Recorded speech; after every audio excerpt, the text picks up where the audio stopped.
All right, so way up high in the misty Andean cloud forest, nature has come up with some pretty wild stuff. And in this explainer, we're going to unmask one of its most theatrical creations, a flower that's an absolute masterpiece of deception, the Dracula orchid. Okay, just take a really good look at this thing. Seriously, it's kind of uncanny, right? But the real question is, what are you actually seeing here? Yeah, if you saw a little monkey face staring back at you, you are definitely not alone. I mean, most people do. Our brains are just wired for it. It's this thing called pareidolia, where we're programmed to see familiar patterns, especially faces, in totally random stuff. But here's the thing with this orchid. That's just the beginning of the story. The monkey face, it's just a beautiful accident. So to really get what's going on, we have to travel to the orchid's home turf. And let me tell you, it's a harsh, competitive world that forced this incredible flower to get, well, creative.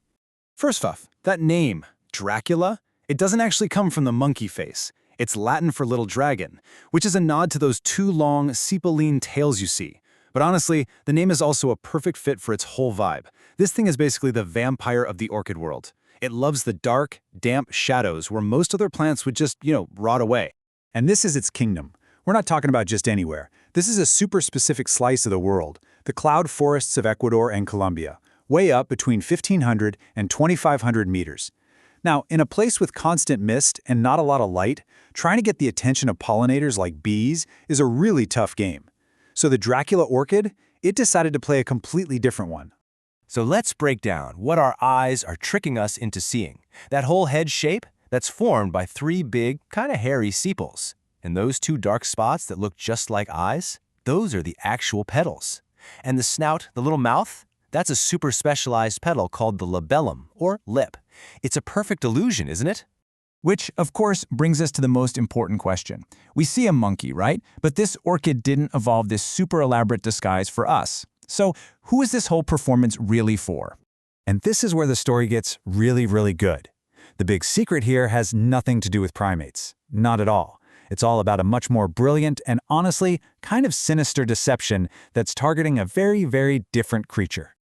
Okay, get this. The monkey face is a total coincidence, a fluke. The orchid's real target, its true goal, is to perfectly imitate a mushroom. Why? To attract its one and only pollinator, the fungus gnat. This whole strategy has a really cool name. It's called brood site deception, and it is one of the most clever tricks in the entire plant kingdom. You see, the orchid isn't offering a sweet treat like nectar as a reward. Nope, it's offering a complete lie. It's a fake nursery, pretending to be the perfect place for a fungus gnat to lay its eggs. Okay, so you're probably thinking, how on earth do we know that? Well, the proof is all in the details, where the orchid's design masterfully pulls off two different interpretations at the same time. Check this out. What we see as those tiny little monkey eyes, a gnat sees as the dark, moist crevices you'd find under a mushroom cap. And here's the real kicker. That labellum, our monkey snout, is covered in these ridges that are a dead ringer for the gills of a mushroom. And that is the exact spot where a fungus gnat wants to lay its eggs. But the visual trickery is only half the trap. I think the most convincing piece of evidence is the smell. Most orchids smell all sweet and floral, but the Dracula orchid? It smells like damp earth and, you guessed it, rotting mushrooms.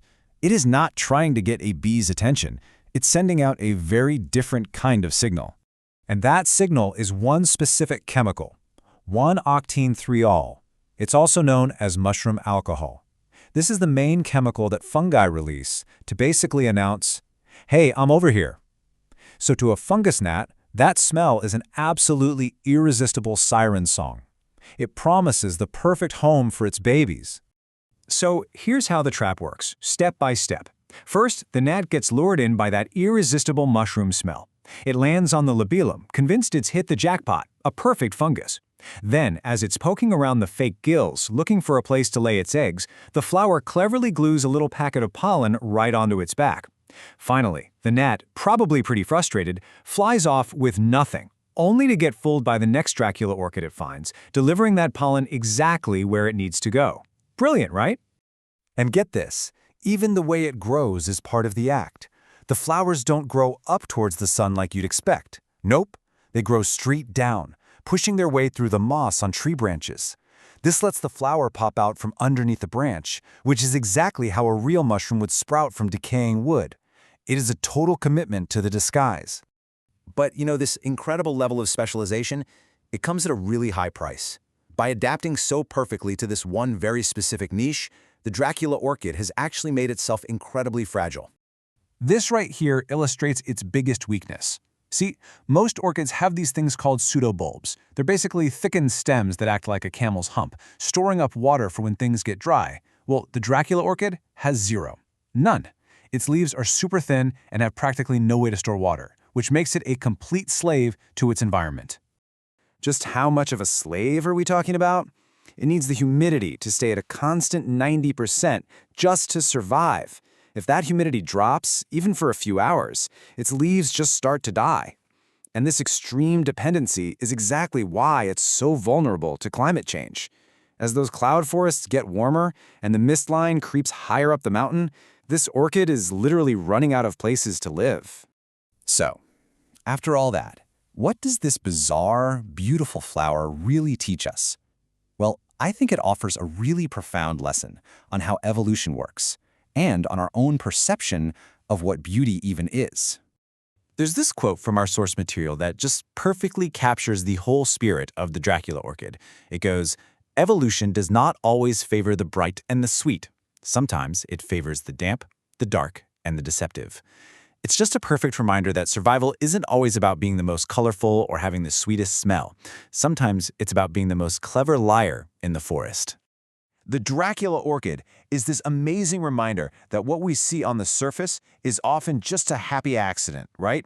The real story, the one that was written for a totally different audience, is almost always way more complex and way more fascinating. It really makes you wonder, what other faces out there in nature are hiding a much deeper story?